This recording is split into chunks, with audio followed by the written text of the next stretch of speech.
तो दोस्तों नमस्कार। स्टडी पोर्टल में आप सबका स्वागत है। दोस्तों वर्ल्ड हिस्ट्री के एक और चैप्टर में आप सबका स्वागत है। आज का हमारा विश्व इतिहास का टॉपिक है यूरोप का पुनर्जागरण।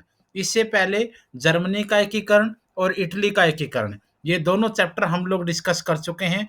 आज हम यूरोप के पुनर्जागरण के बारे में डिस्कस करेंगे। और शुरू करने से आप पहले आपको बता दिया जाता है कि हम लोग पूरे ऑल ओवर इंडिया में स्टडी मटेरियल प्रोवाइड करवाते हैं, जिसमें सभी टीचिंग एग्जाम के नोट्स होते हैं। KVS, DSSB, NVS, UP TET, super TET, C TET, Haryana TET, UGC NET और जितने भी बाकी एग्जाम्स हैं। इस नंबर पर कॉल करके या व्हाट्सएप पर बात करके आप लोग उनको ऑर्डर कर सकते हैं। तो आइए आज के चैप्टर को शुरू करते हैं। अगर आपको पीडीएफ चाहिए तो वीडियो के डिस्क्रिप्शन में पीडीएफ है, वर्ल्ड हिस्ट्री की भी और बाकी सब्जेक्टों की भी, तो उनको भी डाउनलोड कर सकते हैं। ये देखते हैं, यूरोप का पुनर्जागरण। पुनर्जागरण जिसको आप लोग एक प्रकार से रिनेसेंस बोलते हैं, का शाब्दिक अर्थ होता है फिर से जागना। पुनर्जागरण मतलब पुनर् से फिर दोबारा से एक बार फिर नए सिरे से जाग जाना।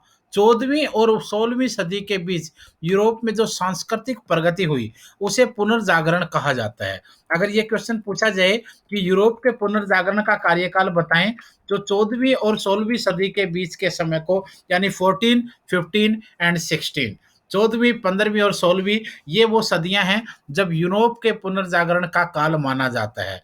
इसके फलस्वरूप जीवन के प्रत्येक क्षेत्र में नवीन चेतना आई। ये आंदोलन केवल पुराने ज्ञान के उद्धार तक ही सीमित नहीं था, बल्कि इस युग में कला, साहित्य और विज्ञान के क्षेत्र में भी नए नए प्रयोग हुए, नए अनुसंधान हुए और ज्ञान प्राप्ति के नए नए तरीके खोजे गए। इसने परलोकवाद और धर्मवाद के स्थान पर मानववाद को प्रतिष्ठित किया। ये क्वेश्चन बन जाता है, क्वेश्चन ध्यान रखना। इससे पहले क्या होता था? इससे पहले परलोकवाद और धर्मवाद ये बातें होती थी, लेकिन यहाँ पर इनकी जगह किसने ले ली? मानववाद ने, ह्यूमैनिटेरियन ने इसकी जगह एक प्रकार से नए तरीके से ली। पुनर्जागरण वह आंदोलन था जिसके द्वारा पश्चिम के राष्ट्र मध्य युग से मिल निकलकर आधुनिक युग के विचार और नई जीवन शैली अपनाने लगे थे। यूरोप के निवासियों ने अपने भौगोलिक, व्यापारिक, सामाजिक और आध्यात्मिक क्षेत्र में बड़ी प्रगति शुरू की। इस युग में लोगों ने मध्यकालीन संकीर्णता छोड़कर शवम को नई नई खोजों, नवीनतम विचारों, सामाजिक, सांस्कृतिक और बौद्धिक उन्नति से अपने आप को सुसज्जित किया था।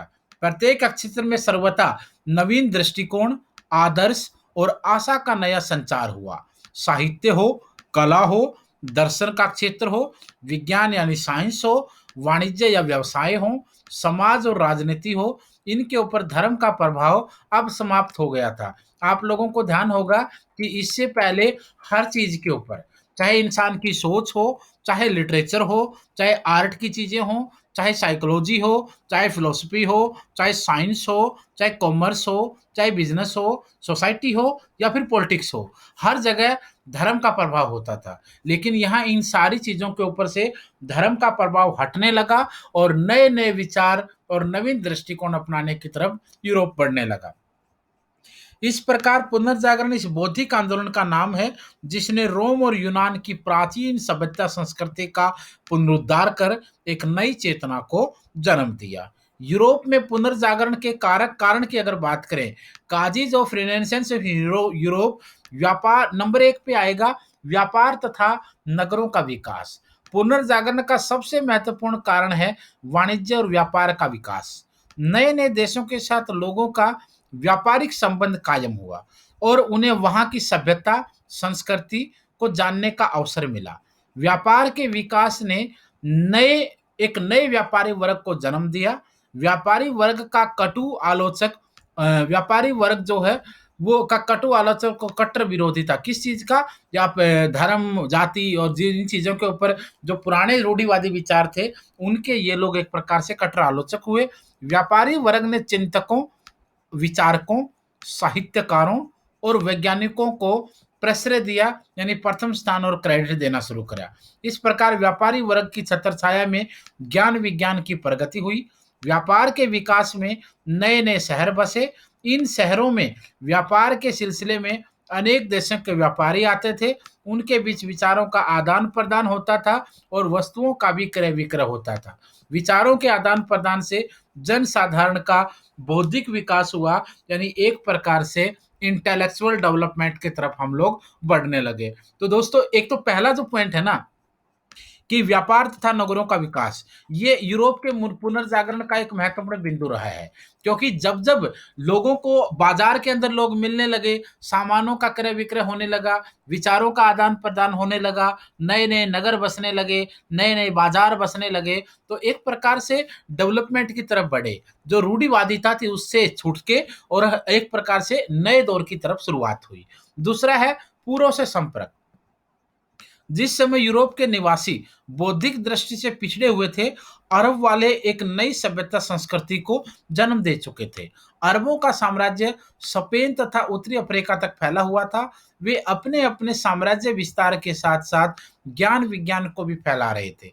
अरबों से संपर्क के कारण पश्चिम वालों को भी इसका बहुत लाभ हुआ, क्योंकि जिन लोगों ने ऑलरेडी एडवांटेज ले चुके थे, जो लोग या जो लोग ऑलरेडी डेवलप हो चुके थे, नए नए विचारों के अंदर जो लोग ढल चुके थे, नए बिजनेस, नई सभ्यता, नई संस्कृति, नया विचार, नया आचार और एक प्रकार से नया विज्ञान जिन लोगों ने अपना लिया था, जब उनके संपर्क में यूरोप के लोग आए तो उनके ऊपर भी उसका प्रभाव पड़ा। तीसरा है मध्यकालीन पंडित पंथ की परंपरा। अरबों से प्राप्त ज्ञान को आधार मानकर यूरोप के विद्वानों ने अरस्तु के अध्ययन पर जोर दिया। उन्होंने पंडित पथ परंपरा चलाई। इसमें प्राचीनता तथा प्रामाणिकता की प्रधानता थी। प्राचीन साहित्य को पुनर्जीवित करने का प्रयास किया गया। विभिन्न भाषाओं में प्राचीन साहित्य का अनुवाद किया गया और इस विचार पद्धति में अरस्तु के दर्शन की प्रधानता थी। चौथा पॉइंट है दोस्तों, कागज तथा मुद्रण कला का आविष्कार। पुनर्जागरण को आगे बढ़ाने में कागज और मुद्रण कला का योगदान महत्वपूर्ण था। जो सांकेतिक मुद्रा है, जो कागजी मुद्रा है, इसने एक नया रूप दिया पुनर्जागरण को। कागज और मुद्रण कला के आविष्कार से पुस्तकों की छपाई बड़े पैमाने पर होने लगी। अब साधारण व्यक्ति भी सस्ती दर पर पुस्तकें खरीद सकता था। पुस्तकें जन साधारण की भाषा में लिखी जाती थी और उसके साथ साथ अगर आप बात करें, दीनी चीजों से ज्ञान विज्ञान का लाभ साधारण लोगों तक पहुंचने लगा। लोग विभिन्न विचारकों और दार्शनिकों के कर्तृत्व से अवगत होने लगे। उनमें बौद्धिक जागरूकता आई। दोस्तों, कागज और मुद्रण कला की अगर बात करें, चाहे वो सांकेतिक मुद्रा हो, करेंसी की बात हो, चाहे वो कागज की बात हो, इन दोनों से एक नया दौर शुरू हुआ। क्योंकि कागज के आविष्कार और कागज के बहुत ज्यादा प्रयोग से किताबें छपने लगी। और ये कहा जाता है, बहुत से विचारकों ने कहा है कि अगर आपको किसी देश के अंदर कोई भी चीज अगर फ्री बांटनी है तो वो किताबें बांटिए। क्योंकि किताबें अगर फ्री बांटेंगे तो एक नए भविष्य का निर्माण होगा और जिंदगी में कोई और चीज फ्री बांटने की नौबत नहीं आएगी। क्योंकि किताबों के आविष्कार से लोगों को एक नई प्रेरणा मिलती है, लोगों को जीवन जीने का तरीका मिलता है, लोगों को बिजनेस के आइडियाज आते हैं और लोगों का चहुमुखी विकास, एक प्रकार से मल्टी ऑप्शनल डेवलपमेंट उन लोगों का हो जाता है। उसके बाद बात आती है मंगोल साम्राज्य का सांस्कृतिक महत्व। मंगोल सम्राट कुबलाई खान का दरबार पूर्व और पश्चिम के विद्वानों का मिलन स्थल हुआ करता था। क्योंकि मंगोल जो सम्राट था कुबलाई खान, उसके दरबार में पूर्व और पश्चिम के विद्वान सब इकट्ठे होते थे। उसका दरबार देश विदेश के विद्वानों, धर्म प्रचारकों और व्यापारियों से हमेशा भरा रहता था। इन विद्वानों के बीच पारस्परिक विचार विनिमय से ज्ञान विज्ञान की प्रगति में सहायता मिली। यूरोप के यात्रियों ने गन पाउडर, कागज, जहाजी कंपास की निर्माण विधि सीखकर अपने देश में अनेक प्रयोगों का प्रयत्न किया। इस प्रकार मंगोल साम्राज्य ने पुनर्जागरण को आगे बढ़ाने में एक वाहन के रूप में काम किया, यह सच है। क्योंकि मंगोलों के जो साम्राज्य थे, उन्होंने एक दो कड़ियों को या दो छोरों को, या पूर्व और पश्चिम कहें या उत्तर और दक्षिण कहें, इन सबको मिलाने का काम किया। तो इस तरीके से ये मंगोलों के साम्राज्य ने ही दो उन पहियों को एक गाड़ी के नीचे लगाया और उस गाड़ी को चलने का एक रास्ता, एक तरीका सिखाया। उसके बाद आती है कुस्तुनतुनिया का पतन।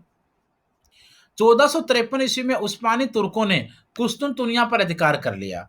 कुस्तुनतुनिया ज्ञान विज्ञान का एक बहुत बड़ा केंद्र होता था उस समय। तुर्कों के विजय के बाद कुस्तुनतुनिया के विद्वान भागकर यूरोप के देशों में उन लोगों ने शरण ले ली।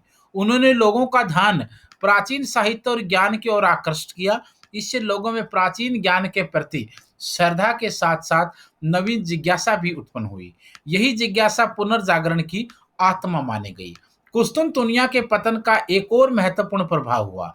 यूरोप और पूर्वी देशों के बीच व्यापार का सथल मार्ग अब बंद हो गया। अब जल मार्ग से पूर्वी देशों में पहुंचने का प्रयास होने लगा। इसी क्रम में कोलंबस हो, वास्को डी गामा हो, मैगलन हो, इन लोगों ने अनेकों देशों का पता लगाया, जिसमें चाहे अमेरिका की खोज हो, चाहे भारत की खोज हो, चाहे दूसरे देशों की खोज हो, ये सब यहाँ से शुरू हुआ। तो कुस्तुनतुनिया का जो पतन है वो भी यूरोप के पुनर्जागरण और दुनिया के अंदर आधुनिक क्रांति के लिए एक बड़ा पायदान बना। उसके बाद आता है प्राचीन साहित्य की खोज। 13वीं और 14वीं सदी में विद्वानों ने प्राचीन साहित्य को पुनर्जीवित करने का प्रयास किया। ये सही है, क्योंकि इनमें चाहे पेट्रार्क हो, चाहे दांते हो और चाहे बैंकन हो, इन सब के नाम आगे आते हैं। विद्वानों ने प्राचीन ग्रंथों का अलग अलग भाषाओं में अनुवाद किया और लोगों को गूढ़ विषयों से पराजित कराने का प्रयास भी किया। फिर आता है मानववादी विचारधारा का प्रभाव। यूरोप की मध्यकालीन सभ्यता और कोरे आदर्श जो है वो कृत्रिमता और कोरे आदर्श पर आधारित थी। सांसारिक जीवन को मिथ्या बतलाया जाता था। यूरोप के विश्वविद्यालयों में यूनानी दर्शन का अध्ययन अध्यापन होता था। रोजर बेकन ने अरस्तु की प्रधानता का विरोध किया और तर्कवाद के सिद्धांत के ऊपर उसने जोर दिया। यानी प्रिंसिपल ऑफ रैशनलिज्म जो है, ये तर्क की कसौटी पर किसी चीज को कस के आगे बढ़ना, इस चीज के ऊपर उन्होंने जोर दिया। इससे मानववाद का विकास हुआ। मानववादियों ने चर्च और पादरियों के कट्टरपन की कटु आलोचना करी और उन्होंने रूढ़िवादिता से वैज्ञानिकवाद की तरफ अपने आप को आगे बढ़ाया। उसके बाद आता है धर्म युद्ध का प्रभाव। लगभग 200 वर्षों तक पूर्व और पश्चिम के बीच धर्म युद्ध चला। धर्म युद्ध के योद्धा पूर्वी सभ्यता से प्रभावित हुए। आगे चलकर इन्हीं योद्धाओं ने यूरोप में पुनर्जागरण की नींव को मजबूत किया। फिर आता है सामंतवाद का ह्रास या पतन। सामंती प्रथा के कारण किसानों, व्यापारियों, कलाकारों और साधारण जनता को स्वतंत्र चिंतन का अवसर नहीं मिलता था। सामंती युद्धों के कारण वातावरण हमेशा विषाक्त रहता था, किंतु सामंती प्रथा के पतन से जनजीवन संतुलित हो गया। शांति तथा व्यवस्था कायम हुई।